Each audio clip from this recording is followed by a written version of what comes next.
It's Mary from Vindulge and author of Fire and Wine Cookbook. And today we have an amazing tailgating recipe for you. We are doing some Italian-inspired pulled beef sliders. And this recipe is brought to you by Beef It's What's for Dinner on behalf of the Beef Checkoff. It's all about low and slow with this chuck roast. We're going to be slowly smoking it and then finishing in a Chicago-inspired braise. These are going to pull into the most amazing tender sliders that are going to be perfect for tailgating season. Let's Vindulge! Start by getting your smoker set to 275 degrees Fahrenheit using oak or fruit wood. Next, we've got a 3 to 4 pound chuck roast here. This amazing cut comes from the shoulder and is perfect for shredding. We're going to coat it with some olive oil and then liberally season it with our salt, pepper, and garlic seasoning. Then you're going to place the chuck roast onto the smoker, set for indirect cooking, and be sure to insert a good digital thermometer into the roast. Smoke for roughly 5 hours or until the internal temperature of the chuck roast reaches about 165 to 170 degrees Fahrenheit.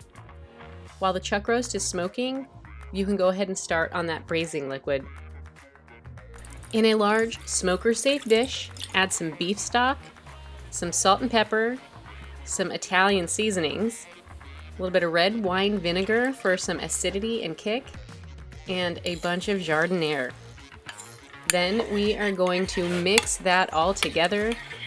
This braising liquid will infuse with the beef and also be used as our au jus, so don't be shy on the flavors.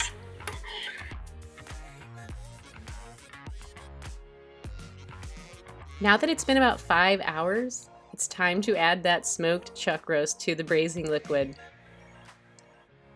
So remove it from the smoker and then add it to the braising liquid and then cover it with foil.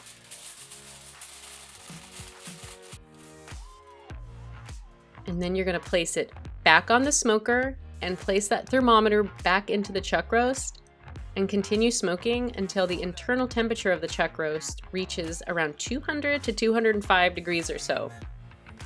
At that point, an instant read thermometer should be able to slide in and out of that roast, kind of like it's sliding into room temperature butter.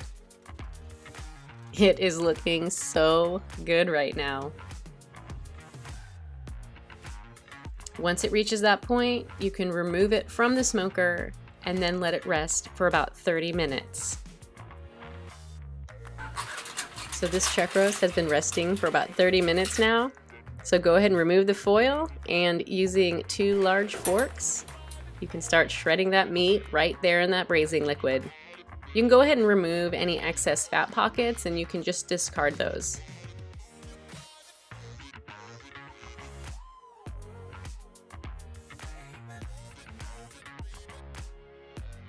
Once the beef is nice and shredded, you can build those sliders. For the sliders, we are using brioche slider buns that we can easily warm up in the grill. I like to coat the tops of the slider buns with some melted butter and then season them with some more of that Italian seasoning and a little bit of salt. We're going to place them on the grill just to warm up a little bit, get a little toasty. And then you can build your sandwiches.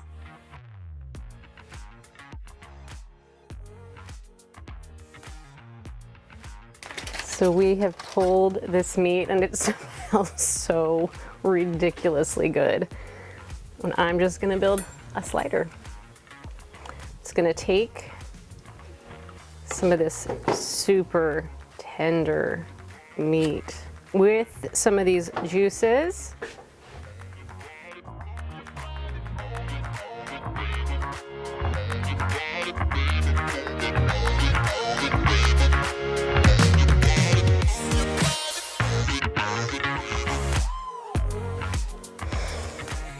It smells so good.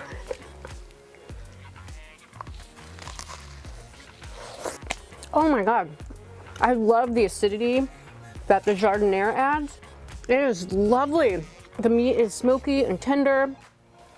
The little saltiness from the olives and the pickled, all the pickled things. This combination is to die for. This is like your Chicago style deli meets the greatest smoked meat you've ever had. You're gonna love this. Your friends are gonna love this. It's gonna be perfect for tailgating season. I promise you. There you have it. Amazing Italian-inspired smoked pulled beef sandwiches. These are perfect for tailgating season this year. You are gonna love them.